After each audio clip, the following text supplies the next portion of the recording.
ये दोस्तों, मैं चिराग एक और वीडियो के साथ। तो आज हम कवर कर रहे हैं इनकम फ्रॉम हाउस प्रॉपर्टी के 25 एमसीक्यूज। एक एक करके कवर कर लेते हैं। सबसे पहले जून 19 का, following are the information for a house property: municipal value, fair rent, standard rent, actual rent. तो आपको पता है कि पहले आपको एक्सपेक्टेड रेंट पता करना है, उसके बाद एक्चुअल रेंट तो आपको दे रखा है। दोनों का कंपेयर करोगे, दोनों में से जो हायर होगा वही ग्रॉस एनुअल वैल्यू होगी। सिंपल सा बात। तो देखिए, म्यूनसिपल वैल्यू और fair rent which is higher, ठीक है, तो कितना आएगा 5 lakh. Subject to standard rent, इसका मतलब स्टैंडर्ड रेंट से ज़्यादा नहीं हो सकता एक्सपेक्टेड रेंट। आपको पता है एक्सपेक्टेड रेंट स्टैंडर्ड रेंट से ज़्यादा नहीं हो सकता। तो जो भी आपका हायर पार्ट आया है उसको आप स्टैंडर्ड रेंट से कंपेयर करोगे, और दोनों में से जो लोअर होगा वो आपका एक्सपेक्टेड रेंट होगा, यानी 4,80,000।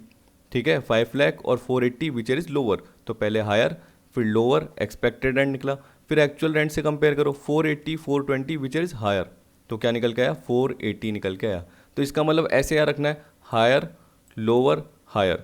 ठीक है, पहले विच इज हायर, फिर विच इज लोअर, फिर देखना है विच इज हायर, जिससे आपको पता चल जाएगा ग्रॉस एनुअल वैल्यू। ये सिंपल तरीका है। हाँ, अगर वैकेंसी का पार्ट आ गया रीज़न, तो वो अलग तरीका था, आपको बताया था मैंने। तब हमें पता है कि ARR कम होता है तो जनरली हम ARR ही ले लेते हैं। लेकिन इसके अलावा अदर रीज़न हुआ तो हम ER ही लेते हैं, और उसमें अगर वैकेंसी का लॉस है तो वो लेस कर देते हैं। जनरली मैंने आपको ये स्टेप बताए थे, तो वो भी कवर जरूर करना, क्या पता एग्जाम में आ जाए। लेकिन एग्जाम में सिंपल सिंपल से आए हैं। अगर आप पास्ट ईयर के क्वेश्चन देखोगे तो इस टाइप के सिंपल सिंपल ही आपको मिलेंगे। ठीक है, अब सेकंड देखिए, यानी पहले का आंसर आपका है ए। सेकंड देखिए क्या बोल रहा है, सेकंड भी सिंपल है, ऐसा ही है। अब देखिए दिसंबर 18 का है, ये क्या बोल रहा है, given is the information related to a house, municipal value 1,50,000, fair rent दे रखा है 180, सब्जेक्ट टू स्टैंडर्ड रेंट कितना है 160 दे रखा है, एक्चुअल रेंट है 20,000 पर मंथ। तो इसका मतलब इंटू 12 करोगे तो कितना हो जाएगा, 2,40,000 ये हो जाएगा। ठीक है, ये ध्यान रखना।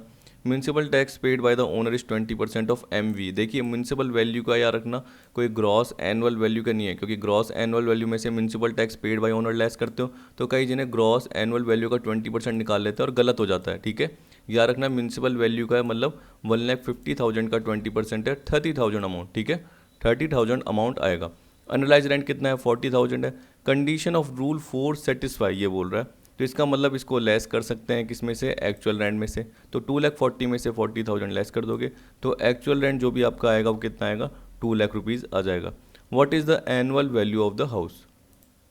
अब देखिए, इसमें भी सिंपल सा पार्ट है, इसलिए मैंने इसके आंसर्स भी कवर नहीं किए हैं। कहने का मतलब नीचे मैंने एक्स्ट्रा एक्सप्लेनेशन प्रोवाइड नहीं करी, क्योंकि सिंपल से पार्ट है, वैसे ही वर्बली हो जाएंगे। देखिए, 1,50,000 और 180 which is higher, subject to standard rent, तो इसका मतलब 180 और 160 उसको कंपेयर करो, दोनों में से जो लोअर हो गया वो एक्सपेक्टेड रेंट हो गया। तो इसका मतलब हमारा एक्सपेक्टेड रेंट 160 है। अब एक्सपेक्टेड रेंट को एक्चुअल रेंट से कंपेयर करूंगा तो 2,40,000 से थोड़ी कंपेयर करूंगा, 2,40,000 में से मैं अनलाइज रेंट भी हटाऊंगा। ठीक है, 40,000 हटाऊंगा तो हमारा 2,00,000 का पार्ट आ जाएगा। आप देख सकते हैं कि एक्सपेक्टेड रेंट और actual rent which is higher, तो आपका 2,00,000 आएगा। तो ये आपकी आ गई क्या, ग्रॉस एनुअल वैल्यू। आपको क्या निकालनी है, what is the annual value of the house, यानी नेट एनुअल वैल्यू निकालनी है। तो उसमें से आपको म्यूनसिपल टैक्स लेस करना पड़ेगा अगर ओनर ने पे कर रहा है। तो यहाँ पे देखिए, ओनर ने पे करा है। ठीक है, प्रीवियस ईयर में जनरली जो भी आपने पे करा है म्यूनसिपल टैक्स, यानी ओनर ने या SSC ने जो भी पे किया है, चाहे वो पास्ट ईयर से भी रिलेटेड हो, अगर पिछले किसी सालों में पे नहीं कर रखा लेकिन प्रीवियस ईयर में आके पे कर दिया तो अलाउ हो जाता है। लेकिन एडवांस जो भी म्यूनसिपल टैक्स है वो अलाउ नहीं होता, याद रखना। ठीक है, क्योंकि वो अभी तक लेवा ही नहीं कर रखा। किसने नहीं कर रखा, म्यूनसिपलिटी ने या लोकल अथॉरिटी ने अभी तक चार्ज नहीं किया, इसलिए एडवांस म्यूनसिपल टैक्स लेस नहीं होता, ये मैंने आपको बताया था। तो देखिए, 150 का 20% क्या बताया मैंने अभी आपको, 30,000। तो 30,000 लेस कीजिए, बाकी कितना आ जाएगा, 1,70,000 आ जाएगा NAV। ठीक है, तो अपना आंसर होगा सेकंड का बी। अब देखिए, इसमें फॉर्मेट ये बताने की ज़रूरत ही नहीं थी, सिंपल सा था। अगर आपने पूरी वीडियोज़ यानी थियोरटिकल कॉन्सेप्ट की वीडियोज़, मेरे जो एग्जाम्पल्स है वो ढंग से कवर किए तो ये सारे आपको बेसिक लग रहे होंगे, सिंपल से। तो सेकंड का अपना आंसर है बी। थर्ड देखिए, अब बकवास सा, वही जैसे मैंने फर्स्ट बताया वैसे ही है। तो देखिए, दिसंबर 14 में आ चुका है। Calculate the gross annual value from the following detail. अब जल्दी जल्दी बताऊंगा, वही म्यूनसिपल वैल्यू और fair rent which is higher 50,000, subject to standard rent मतलब इससे ज़्यादा नहीं हो सकता, इसका मतलब लोअर, दोनों में से जो लोअर है। तो हायर अमाउंट जो निकला 50,000 और 48 विच इज़ लोअर, तो 48 ये हो गया अपना एक्सपेक्टेड रेंट। इसको एक्चुअल रेंट से कंपेयर करो और इन दोनों में से जो हायर बोल दो, तो हायर क्या आएगा, 48,000 आएगा। 48 और 42 विच इज़ हायर, 48। तो थर्ड का अपना आंसर होगा बी, 48,000। कितना सिंपल है। अब देखिए, फोर्थ भी देखिए, फोर्थ भी ऐसा ही है। देखिए बोल रहा है consider the following problem relating to a let out house property, June 14 का है। म्यूनसिपल वैल्यू और fair rent which is higher, तो अब हमको पता है कि क्या होगा 68, ठीक है। सब्जेक्ट टू स्टैंडर्ड रेंट यानी दोनों में से जो लोअर हो तो 62। फिर एनुअल रेंट रिसीव्ड कितना है 65, तो 62 और 65 विच इज हायर 65। तो आंसर क्या आ जाएगा फोर्थ का, सी, सिंपल सा 65। अब देखिए फिफ्थ भी देखिए, ये भी आपका दिसंबर 13 में आ चुका है। तो इसका मतलब जो भी मैंने 2012 तक के क्वेश्चन देखे उसमें 4-5 जो भी मुझे मिले तो सब में यही था और सिंपल पार्ट आया हुआ है। लेकिन फिर भी मैंने इसके अलावा थ्योरी और कवर कर रखी है। और जैसे ही मैंने बोला कि मेरा कोर्स कवर होगा, मुझे और टाइम मिलेगा, तो मैं इसके जो न्यूमेरिकल क्वेश्चन है वो भी आपको दे दूंगा सॉल्व करने के लिए, ताकि आपकी और भी प्रैक्टिस होती जाए, ठीक है। वैसे तो मैंने एग्जाम्पल बहुत सारे कवर करवाए हैं, ठीक। तो ये बोला given that fair rent of a let out house property 75, its municipal value 60,000, standard rent 72 है and actual rent received 63, what is the gross annual value of this house property. तो आपको पता है कि म्यूनसिपल वैल्यू और fair rent which is higher, तो क्या होगा 75। सब्जेक्ट टू स्टैंडर्ड रेंट मतलब 75 और 72 विच इज लोअर, तो 72 देख लीजिए एक्सपेक्टेड रेंट के पार्ट को, उसमें एक्चुअल रेंट के साथ कंपेयर करो 72 और 63 विच इज हायर, तो आपको पता है कि 72 आएगा। तो फिफ्थ का आंसर क्या होगा 72 सी, ठीक है। अब देखिए सिक्स्थ वाला question, net annual value of a self occupied property treated as such is. तो हमें पता है कि नेट एनुअल वैल्यू जो भी सेल्फ ऑक्यूपाइड प्रॉपर्टी है उसको क्या ट्रीट करते हैं, नील ट्रीट करते हैं। तो बाकी सारा पार्ट आपको देखने की ज़रूरत ही नहीं है, ठीक। इस तरीके से सिंपल सिंपल क्वेश्चन है, ज़्यादा टिपिकल नहीं आएंगे मेरे हिसाब से, क्योंकि हाउस प्रॉपर्टी के इतने टिपिकल है भी नहीं। हाँ कुछ कुछ आपने एक्सेप्शन कवर करी कि आपको पता है कि जैसे आपका बिजनेस एंड प्रोफेशन है और आप उसके साथ साथ क्या कर रहे हो, एंसिलरी यूनिट्स को कोई क्या कर रहे हो, किराए पे दे रहे हो। जैसे मैंने बताया था कार मैन्युफैक्चरिंग का पार्ट है और टायर कंपनी को आप किराए पे दे रहे हो, तो आपको बिजनेस एंड प्रोफेशन को हेल्प कर रहा है। तो जो भी आपको रेंट मिल रहा है वो किस में जाएगा, इनकम फ्रॉम पीजीबीपी, ठीक है, profit and gains of business and profession में चले जाएगा। इस तरीके से आपको सोचते रहना है। अगर आपका वही काम है, जैसे मैंने वैकेंट लैंड का बताया कि खाली लैंड है, उसको आपने किराए पे दिया तो वो किस में जाएगा, इनकम फ्रॉम अदर सोर्स में। अगर आपका काम ही वो है खाली लैंड को किराए पे देना, तो वो किस में आएगा, PGBP, profit and gains from business and profession, क्योंकि उसमें हाउस प्रॉपर्टी अटैच नहीं है। लेकिन अगर उस लैंड के साथ हाउस प्रॉपर्टी अटैच है, तो आपने हाउस प्रॉपर्टी किराए पे दी, वो लैंड किराए पे दिया, तो जनरली वो इनकम फ्रॉम हाउस प्रॉपर्टी का पार्ट बन जाएगा, क्योंकि उसके साथ क्या है, लैंड के साथ बिल्डिंग हाउस प्रॉपर्टी अटैच है, ठीक है। लैंड अपर्टेनेंट देयर टू, जनरली हम बोलते हैं बिल्डिंग के साथ लैंड जुड़ी हुई होनी चाहिए, ये मैंने बताया था। तो इस तरीके से कंडीशन भी याद रखिए। ये बोल रहा है one out of the following house properties not exempted which is. जब मैंने एग्जाम्शन का पार्ट बताया था तो उसमें बताया था पॉलिटिकल पार्टी की जो हाउस प्रॉपर्टी है वो एग्जाम्प्ट होती है, लोकल अथॉरिटी की हाउस प्रॉपर्टी एग्जाम्प्ट होती है। इसके अलावा चैरिटेबल इंस्टीट्यूशन की, जो अप्रूव्ड रिसर्च इंस्टीट्यूशन है उसकी हाउस प्रॉपर्टी क्या होती है, एग्जाम्प्ट होती है। एक बार मैं आपको दिखाई देता हूँ, रुकिए। देखिए जैसे ये रहा, इसमें वही बताया था कि भूतपूर्व राजा का कोई एक महल या उसका कोई पार्ट अगर उसने उसको किराए पे नहीं दे रखा तो वो एग्जम्प्टेड है। House property of A local authority, approved scientific research association की हाउस प्रॉपर्टी, एजुकेशनल इंस्टीट्यूशन की हाउस प्रॉपर्टी, एक फार्म हाउस की भी बताई थी जो कि लैंड के साथ जुड़ी हुई है, कौन से, एग्रीकल्चरल लैंड के साथ, ठीक है। तो उस केस में वो किस में जाएगी, एग्रीकल्चर इनकम का पार्ट बनेगी और एग्जम्प्ट होगी। अगर आपको ज़्यादा पढ़ना है तो एग्रीकल्चरल इनकम में जाके देख लेना, पूरा का पूरा पर्टिकुलर पॉइंट बताया हुआ है। House property of a hospital, house property of a person being resident of Ladakh, political party की हाउस प्रॉपर्टी, इस तरीके से आपको दे रखा है।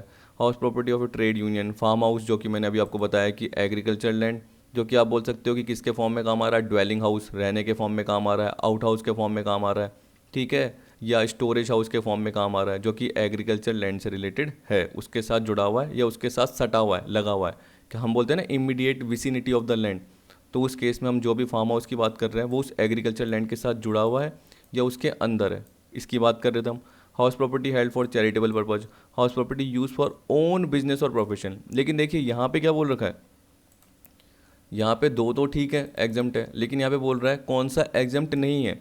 तो हम बोल सकते हैं कि बी एग्जम्प्ट नहीं है, क्योंकि देखिए पढ़ के देखिए, house property let out for the purpose of own business of tenant. जैसे मेरी हाउस प्रॉपर्टी मैंने किराए पे दी, तो किसको दी, एक टेनेंट को, किराएदार को दी। टेनेंट खुद का बिजनेस कर रहा है, मैं थोड़ी खुद का बिजनेस कर रहा हूँ, ये टेनेंट का बिजनेस है।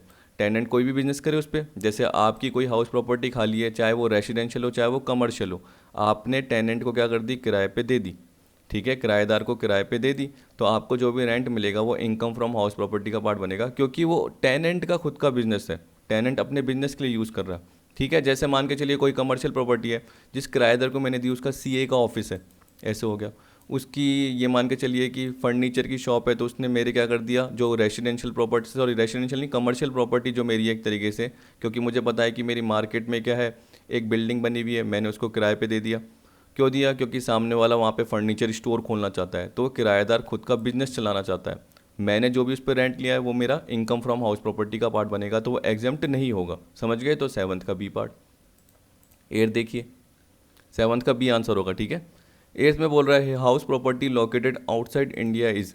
अब देखिए फॉरेन प्रॉपर्टी की बात कर रहा है, तो इसमें मैंने क्या बताया था, ये टैक्सेबल होती है ऑर्डिनरली रेसिडेंट के लिए, और जो मैंने नॉन रेसिडेंट की बात की थी उसमें क्या बताया था, अगर इंडिया में इनकम रिसीव्ड होती है, तो आपने वो टैक्स इंसिडेंस का टॉपिक मुझसे पढ़ा था शुरू में, जब मैंने इनकम टैक्स का पार्ट कवर कराया था रेसिडेंशियल स्टेटस के साथ, तो मैंने बताया था कि अगर इंडिया में रिसीव्ड है तो सारे कैटेगरीज के लिए क्या होगी, टैक्सेबल होगी।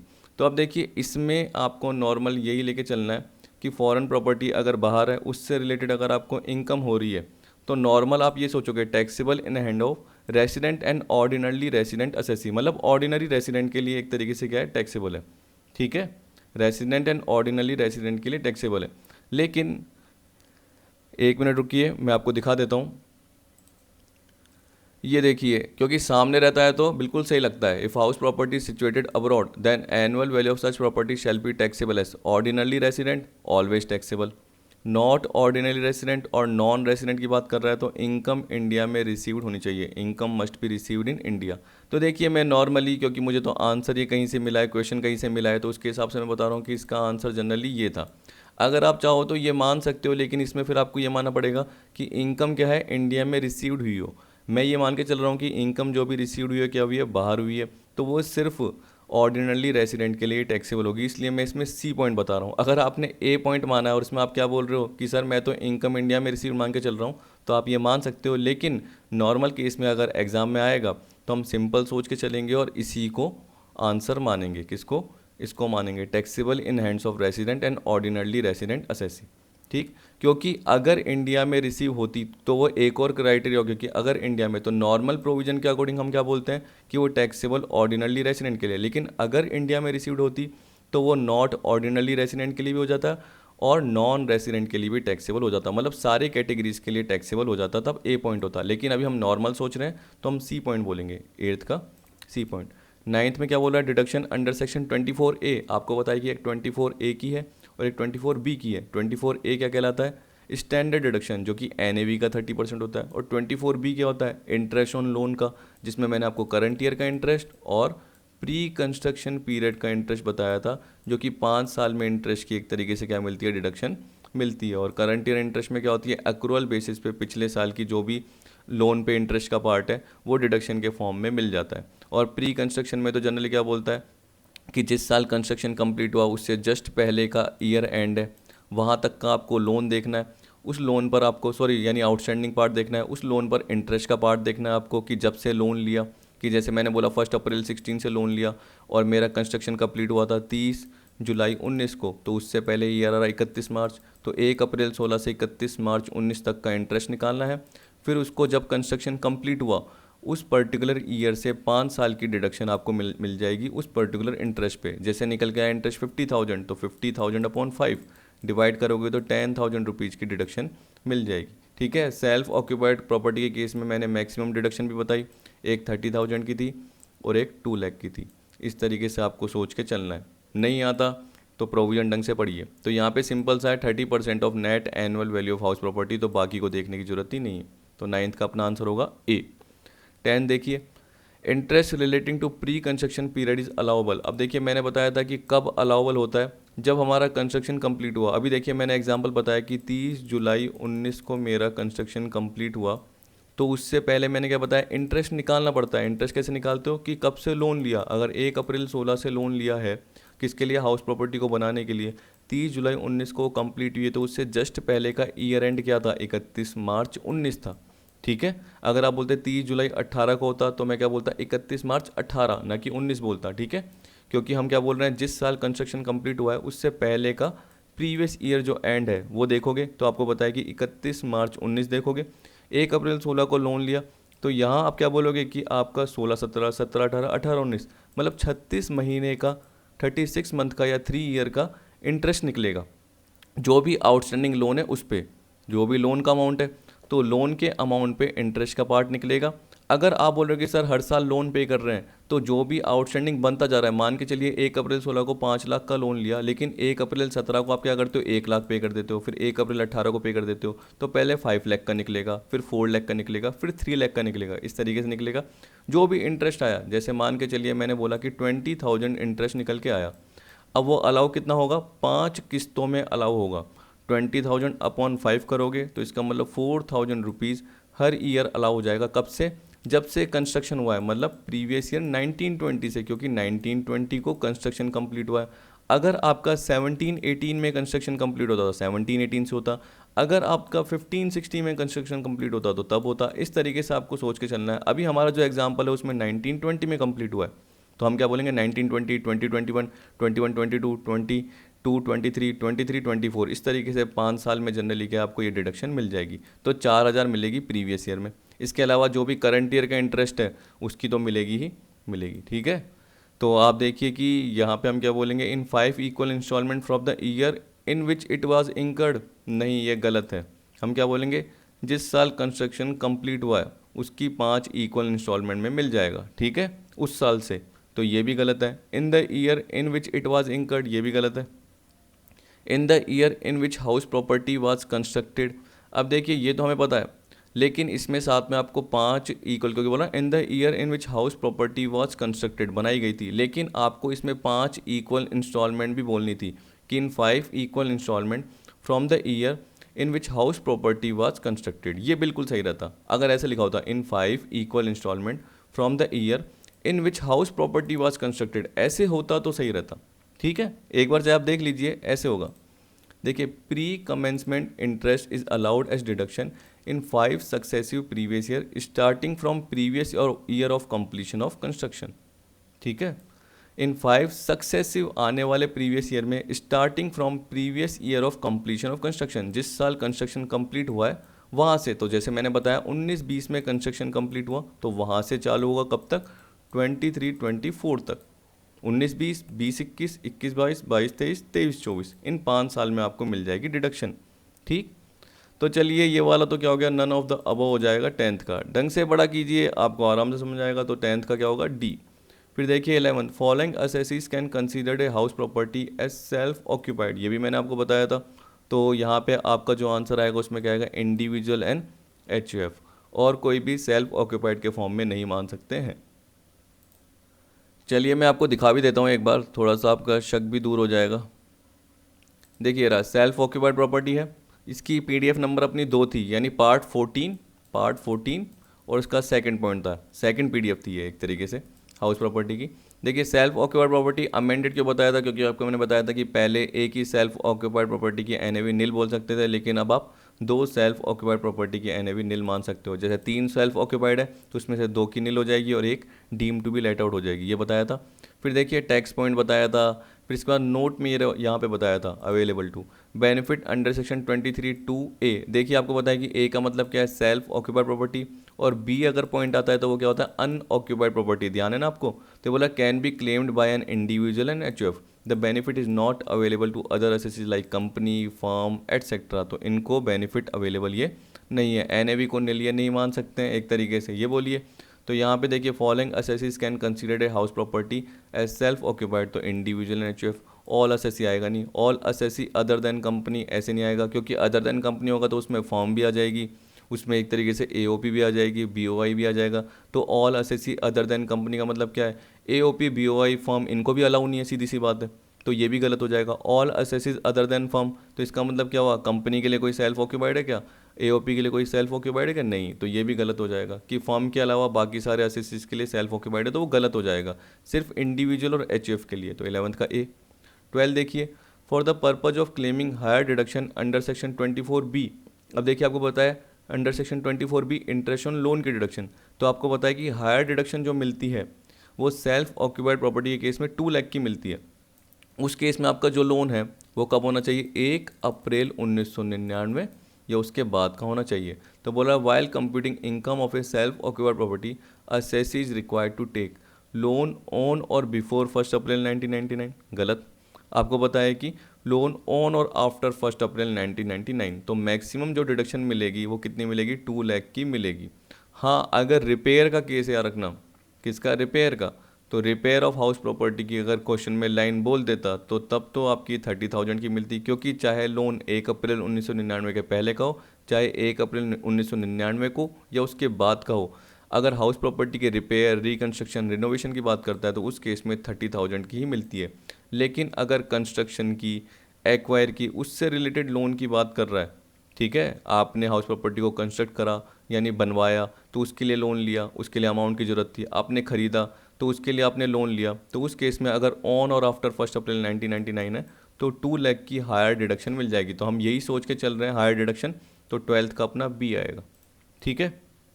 13 देखिए, इनकम फ्रॉम सब लेटिंग इज़, अब देखिए बोल रहा है, आपको मैंने बताया था सब लेटिंग है तो उस केस में ओनर नहीं है वो पर्सन, क्यों, क्योंकि एक ए नाम का ओनर है, उसने क्या करा, बी को किराए पे दी, तो ए को जो रेंट मिल रहा है वो किस में जाएगा, हाउस प्रॉपर्टी में जाएगा।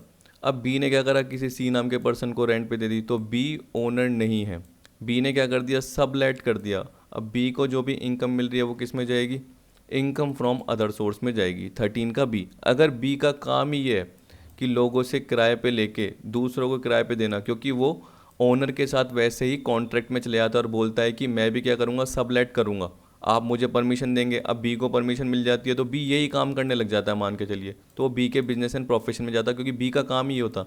लेकिन देखिए नॉर्मल पॉसिबिलिटीज हम क्या बोलते हैं कि इसका काम ही नहीं होगा, वो तो नॉर्मल उसने ऐसे ही किराए पे दे दी, इसलिए हम इनकम फ्रॉम अदर सोर्स में मानते हैं, समझ गए।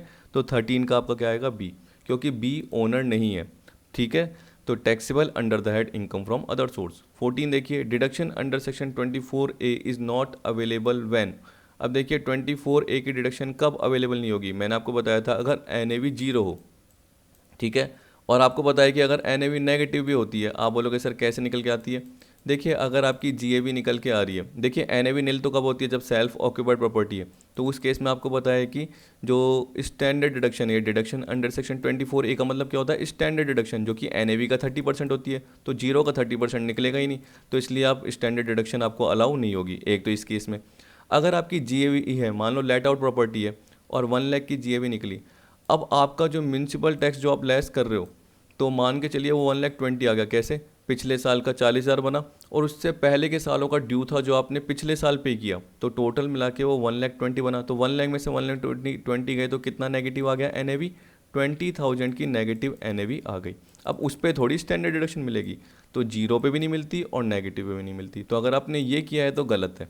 तो आप याद रखना, NAV net annual value is zero और नेगेटिव तो डिडक्शन नहीं मिलती, चाहे जीरो हो चाहे नेगेटिव हो, नेगेटिव पे थोड़ी निकलेगी 20,000 का 30%, तो आप ऐसे थोड़ी बोलोगे कि सर 6,000 निकल गई और ये माइनस है, माइनस के माइनस जुड़ जाएगा तो 26 हो जाएगा, ये गलत हो जाएगा, ठीक है।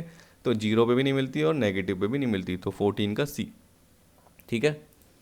अब 15 देखिए, income from vacant plot is taxable under the head, आपको पता है कि वैकेंट प्लॉट है, खाली लैंड है एक तरीके से, और उस पर जो इनकम मिल रही है, तो मैंने क्या बताया, अगर आपका काम ही है तो इनकम फ्रॉम PGBP, लेकिन अगर आपका काम ही नहीं है तो इनकम फ्रॉम अदर सोर्स। और अगर आप नॉर्मल, आप में दिमाग है तो आपको पता है कि यहाँ पे कहीं दे थोड़ी रखा है कि इसका काम ही है, तो नॉर्मल हम यही सोच के चलेंगे कि बंदे के पास एक खाली प्लॉट था, उसने क्या करा, उससे इनकम कमाई, तो वो इनकम फ्रॉम अदर सोर्स में जाएगा। अगर हाँ उस पर बिल्डिंग बनी हुई होती और उसने दिया होता उसको प्लॉट को, तो वो इनकम फ्रॉम हाउस प्रॉपर्टी में आ जाता, क्योंकि वहाँ पे जनरली बिल्डिंग बनी हुई है या हाउस प्रॉपर्टी बनी हुई है, जो कि रेजिडेंशियल, कमर्शियल, किसी भी पर्पज़ के लिए दे सकता है। जो वो बिल्डिंग बनी हुई है वो चाहे ऊपर उसके रूफ हो या नहीं हो, कोई फ़र्क नहीं पड़ता, ये भी मैंने बताया था। तो आप देख सकते हैं इनकम फ्रॉम अदर सोर्स में जाएगा भी, 15 का बी। 16 देखिए, which of the following condition need to be satisfy in order to tax any income under the head income from house property. अब देखिए वही बोल रहा है कि कौन सी कंडीशन सेटिस्फाई होनी चाहिए जिससे जो इनकम है वो इनकम फ्रॉम हाउस प्रॉपर्टी का पार्ट बने, न कि किसी अदर हेड का। अब देखिए क्या बोला, the property must consist of building और लैंड अपार्टेनेंट देयर टू, इसका मतलब क्या है, जो प्रॉपर्टी है उसमें क्या होनी चाहिए, बिल्डिंग होनी चाहिए। कहने का मतलब सीधी सी बात है, एक हाउस होना चाहिए, उसमें हम क्या बोल सकते थे, फ्लैट हो गया, कमर्शियल या रेजिडेंशियल किसी भी पर्पज़ के लिए हो गया। इसके अलावा मैंने ये भी बताया था कि उसके साथ लैंड भी जुड़ी हुई हो सकती है, land appurtenant thereto, उस बिल्डिंग के साथ लैंड भी हो सकती है। तो लैंड को अगर आपने किराए पे दिया तो वो भी इनकम फ्रॉम हाउस प्रॉपर्टी में आएगा। लेकिन अगर मैंने ऊपर जैसे बताया खाली लैंड है तो वो तो इनकम फ्रॉम अदर सोर्स में जाएगा। तो इनकम फ्रॉम हाउस प्रॉपर्टी के लिए पहली कंडीशन ठीक है। दूसरी, the assessee must be the owner of such house property, जिसमें आपको पता है कि इसमें लीगल ओनर, बेनिफिशियल और डीम्ड ओनर भी आता है। डीम्ड ओनर की क्या क्या कंडीशन थी मैंने आपको पहली वीडियो में बताई थी, तो ये भी ठीक है। Property must not be use for business और profession carried on by assessee, assessee जो अपना खुद का बिजनेस प्रोफेशन कैरी कर रहा है उसके लिए यूज़ नहीं आनी चाहिए, बिल्कुल ठीक। ठीक है, चाहे किराएदार कुछ भी करे, आपने किराएदार को दे दिया, लेकिन खुद के बिजनेस के लिए वो यूज़ नहीं आनी चाहिए, क्योंकि वो फिर खुद के बीएनपी यानी बिजनेस एंड प्रोफेशन के लिए काम आ रही है। तो उस पर जो भी इनकम हो रही है वो बिजनेस एंड प्रोफेशन की इनकम का पार्ट बन रही है। तो याद रखना कि यूज़ नहीं होनी चाहिए, तो ये भी ठीक। तो हम क्या बोलेंगे, ए बी सी तीनों पॉइंट ठीक है, ऑल ऑफ दी अबव। पहले ही वीडियो में जाके देख लेना इनकम फ्रॉम हाउस प्रॉपर्टी की, आपको पता चल जाएगा। तो 16 का D. 17, in case of letting out of properties incidental to main business then income from such property shall be taxable as। देखिए, incidental to the main business आपको मैंने बताया था कि अगर आपने प्रॉपर्टी को लेट आउट करा जो कि आपके मेन बिजनेस के इंसिडेंटल है, जैसे मैंने आपको बहुत एग्जांपल दिए, मान के चलिए कि एक स्कूल है, ठीक है, वो अपना यहाँ पे जैसे उसकी एक बिल्डिंग बनी हुई है, तो उसने क्या करा कि यहाँ पे तो स्कूल चला रहा है और ऊपर का पोर्शन खाली है, तो वो किसको दे दिया, बैंक को। अब देखिए, जो भी ट्रांजैक्शन होते हैं तो उसको हेल्प क्या मिलती है कि जो भी फीस जमा होती है वो आराम से इस बैंक में जमा हो जाती है, तो वो उसके बिजनेस को, वो स्कूल के बिजनेस को हेल्प कर रहा है। तो उस केस में हम क्या बोलेंगे कि मेन बिजनेस क्या है, स्कूल का, और प्रॉपर्टी जो ऊपर की खाली लेट आउट कर रही है तो वो हेल्प कर रही है किसके, आपके स्कूल के बिजनेस को, तो वो किस में आएगी, profit and gains of business और प्रोफेशन में। 17 का क्या आएगा आपका सी। इसी तरीके से मैंने बताया था एक और कि अगर आपकी एक फैक्ट्री है और मान के चलिए कि एक फैक्ट्री आपकी खाली पड़ी हुई है, इस फैक्ट्री में आप कार क्या करते हो, मैन्युफैक्चर करते हो, तो कार को मैन्युफैक्चर करने के लिए आपको पता है कि बहुत सारे कंपोनेंट चाहिए होते हैं, जैसे आपको टायर्स की नीड है, म्यूजिक सिस्टम की नीड है, इसके अलावा इंजन की नीड है। तो मान के चलिए एक टायर कंपनी थी जिससे आप टायर खरीदते थे, उसको आपने यहाँ किराए पे दे दिया, जो आपकी फैक्ट्री खाली थी। तो ये एक तरीके से क्या हो गया, आपका मेन बिजनेस कार का है, उसके इंसिडेंटल है, क्योंकि आपने क्या कर दिया, एक फैक्ट्री किराए पे दे दी। उस पर आपको क्या है, एक तरीके से फ़ायदा क्या हो रहा है, क्योंकि टायर फटाफट आपको मिल जाते हैं, आपकी मैन्युफैक्चरिंग जल्दी होती है, तो आपकी कॉस्ट बचती है। क्यों, क्योंकि टाइम बचता है तो कॉस्ट कटिंग भी हो जाती है, जल्दी से जल्दी आप क्या कर सकते हो, प्रोडक्ट को बना सकते हो। तो जो भी आपको इनकम मिल रही है इस फैक्ट्री को किराए पे देने पर, वो PGBP, profit and gains of business और प्रोफेशन का हिस्सा बनेगी। 18th में क्या बोल रहा है, 17th का आपका सी याद रख लेना।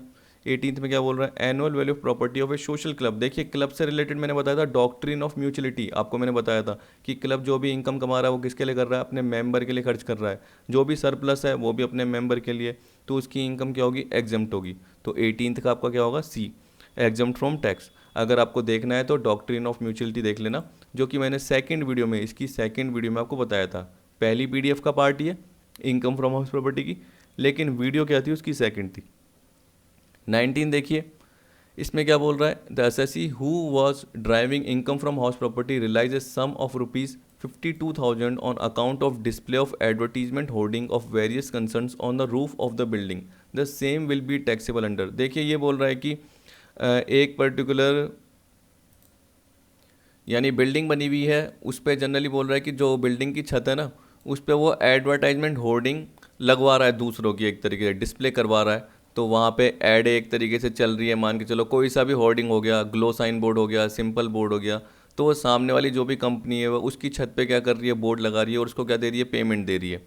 तो एक तरीके से रेंट मिल रहा है उसको, मंथली मंथली जो भी मिल रहा है या ईयरली मिल रहा है, तो वो किसका पार्ट हुआ, तो ये बोल रहा है इनकम फ्रॉम अदर सोर्स का, इनकम फ्रॉम हाउस प्रॉपर्टी का पार्ट नहीं हुआ, क्योंकि हाउस प्रॉपर्टी किराए पे नहीं दी है।